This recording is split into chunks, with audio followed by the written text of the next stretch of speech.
Assalomu alaykum aziz obunachilar. Bugun So'x tumanida sizlar bilan qilgan ishimizni ko'rsatib chiqamiz. O'zlaringiz ko'rib baho berasizlar. Qani ketdik. Darvozaxonamiz kiraverishga tevalarni 9 metr polni yopib, naveslarni qilib berganmiz.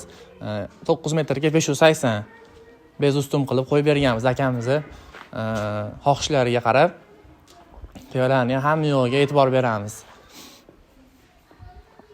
Keyin yana bu tomonda kozirovchalarimiz ham bor. Bu ham tevalari bilan qilib berganmiz. Eshikka endi to'siq, suv, yomg'ir tushmasligiga. Tevalarini akamiz aytdilar, o'zlari alkafon bilan yopib olishar ekan. Lekin o'zimiz chiroyli qilib leksalar bilan yopib beraveramiz. Xizmatlarimiz bor. Bu tomonda ham uyimizning ikkinchi eshigi, orqa tomonga o'tish yo'lagini tevasini ham chiroyli qilib mana yopib berganmiz. Bu tomonda ham o'zlari tevalarni alkafollarini yopishadigan bo'lishgan. Tomonlar ustun bilan bo'lgan. O'zlaring ko'rib ishlarimizga baho beringlar. Yoqqan bo'lsa, like'larni qoldirib qo'yinglar.